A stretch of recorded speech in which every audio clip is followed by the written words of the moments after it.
Hello, ladies and gentlemen. Welcome back to the show. This is Jenga and Jerry. Now, today we have the Matchmaker show, and you understand the protocol here. Any other time we have a man on board, the man must be looking for a woman. In the same way, when we have a woman on board, that woman must be looking for a man.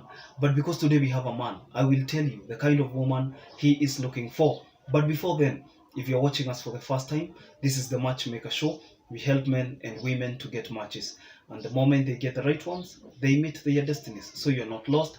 If you're new to the show, kindly subscribe, like the video, leave a comment, and don't forget that the contacts of our guest will be on my Facebook page at Jenga Njeru. So you're not lost. If you're new to the show, kindly subscribe, like the video, and leave a comment. Otherwise, the contacts of our guest will be on my Facebook page at Jenga Njeru.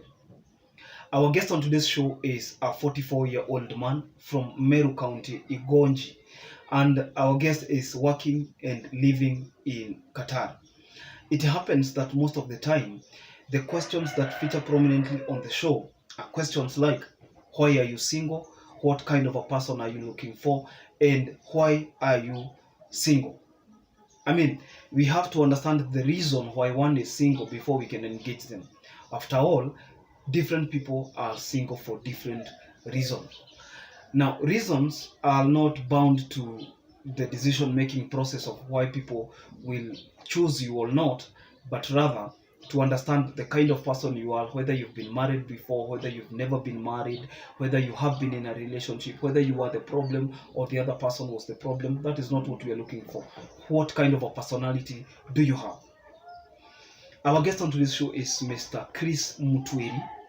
Mr. Chris Mutweri is 44 years old, single and searching. He tells me that one of the reasons why he is searching is because he was betrayed. There comes a time, I had posted something on my Facebook page this morning, that if you find somebody who has been heartbroken, they actually met their turning point. When men and women are heartbroken at some point in their lives, it becomes an irrefutable turning point. They are able to change and grow. Now, Mr. Mutweri had been born and raised in Meru County, in Igonji. They went to Imenti. He received his elementary education there.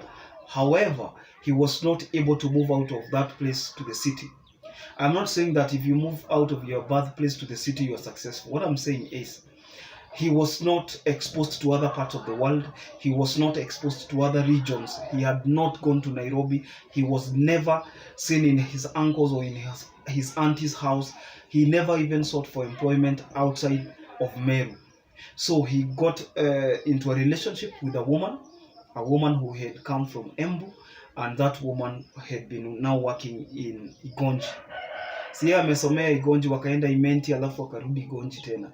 So yeye anafanya tu kazi huko kidogo kidogo, and then got into a relationship with this ambitious young woman from Embu County, and then they form what we call a marriage, a come we stay.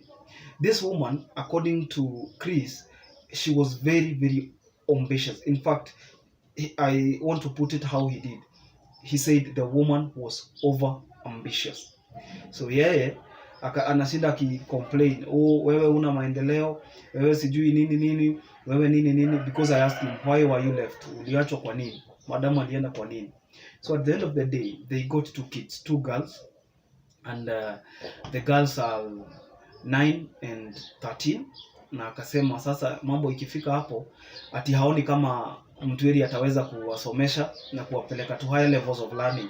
So you know what the woman did? 7 years ago, alienda akatafuta barua, akatafuta mipango, ndio huyo akaenda hadi Lebanon. Akafanya kazi, akaenda Saudi Arabia, hivyo. You know how people work in Gulf. So what happened is that he felt like it was a betrayal, because from day one, he was never informed. Number 2, he was never aware that the wife was leaving. And number 3, he was not sure whether the wife was in a relationship with somebody else.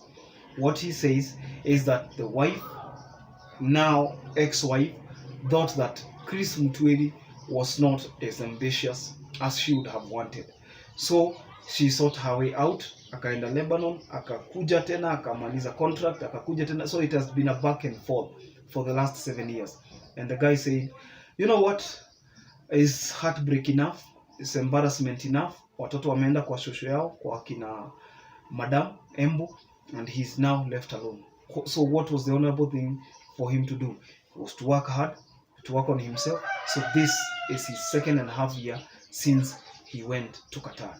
So he's working there, he's living there, and he's looking forward to a place where, or a point where he will be able to forgive his wife fully.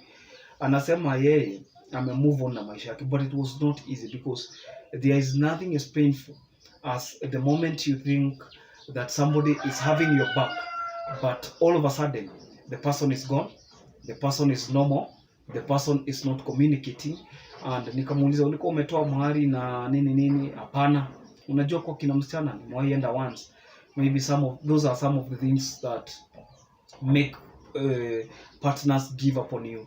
You have stayed with somebody for 7 years, hujui kwao, na hata hiyo kuenda once hauko umeenda officially, huko umeenda kuona wazazi. And I have had cases like that. I think the most important thing is when you get somebody and you serious about them, you can even take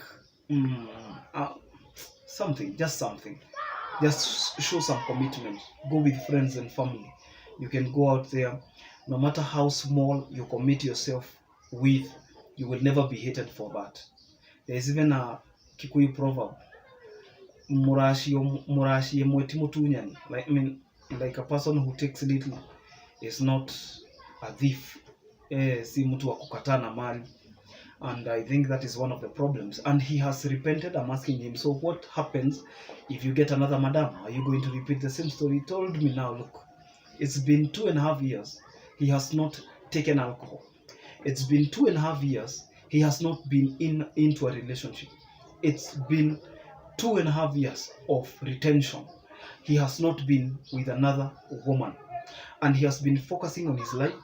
And one of the reasons why he decided to move on, he was able to put himself in the shoes of that woman. He asked himself, if I was that woman, married to myself, would I withstand the marriage? You know, sometimes it is easier to complain, ridicule, and satirize people because of the decisions they make, until you put yourself in their shoes, until you put yourself in the same condition, and tell us whether or not you will stick by, you will stick around. And probably then you decide, where's the date hata mtu anakaa kama wewe? Can you date somebody who is like you? Look at your character, look at whatever you have, look at what you're doing with your life, your emotional imbalance and things like that. Ask yourself, can I date myself? If the answer is no, you need to work on yourself. Are we together? So yeye alijiangalia akasema wenyewe singe date mtu kama mimi mwenyewe. So if I cannot date myself, how do I expect somebody else who has stayed with me na tukapata watoto 12 years na 7 na 9 years, and I go, and how can I expect that the woman will withstand?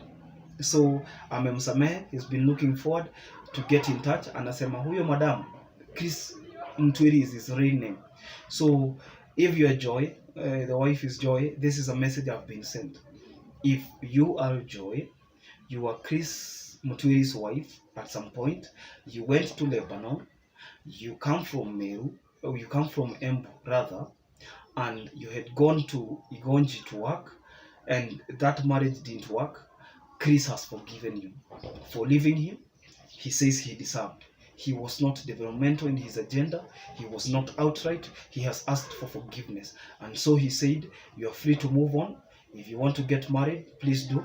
He's now going to marry somebody else, and that is exactly why he's on the show today. So his contact will be on my Facebook page. You can contact him, and there is no bad blood between you. Okay? So feel free. You can even contact him, but don't reapply because he cannot take you back.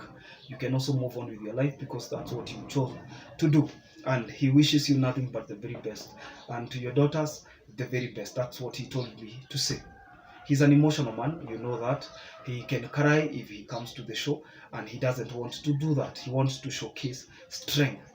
If you're there and you're a woman between the ages of 30 and 37, and you could be interested, I told you Chris Mutwiri is 44, and if you could be interested, get in touch because he will be there waiting for you. And again, If I don't know why or what makes people think that if you dated somebody from a certain community, and something wrong happened to the both of you, that you are doomed to repeat the same thing if you date another person from the same community. Nothing can be further from the truth. There are good people and bad people in every community, in every nation. Okay? So it is a character and a personality trait. So you cannot judge an entire community because somebody wronged you and they come from a certain community. They are not a representation of that community. Okay? So Chris Mutwiri, I'm wishing that you get a good wife, a person you are ready to settle with, and you are not coming back. He says he will not be coming back soon. He wants to work at least. Na kwenda huko anasema hata ni mzuri alienda huko. Huyo madam alimchallenge, so he is able to work on his frame once more. He's able to work on himself. He can be able to do a few things here then there. He can see if he works, this is where his money is going. And such is life. If you're there and you have one kid and you're interested, and he's preferring somebody who has a kid, because if you have a kid, it will be easier for you. If you have a kid, it will be easier for you or for him to feel like he's compensating because somebody else is raising his own daughters. If you're there, you're interested, 30 to 37, get in touch. And he says, should not come from the gamer community. So Kikuyu, Embu, Meru, mmerushwa nje hapo. So tupee wadada wengine nafasi. And that's what you want. One thing about this show, we serve you what we want, not what we want. It's you who is looking for a match, not us. Okay? So good luck, God bless. I wish you the very, very, very best. All singles out there, we wish you well. Your time is coming. You will get a match. I know you're not desperate, but you're looking for the very, very best. And that's why I encourage you. Don't settle for less. Wait until your time is ripe. Bye bye. This is Jenga Jero. Subscribe to our channel, like our videos, and leave a comment.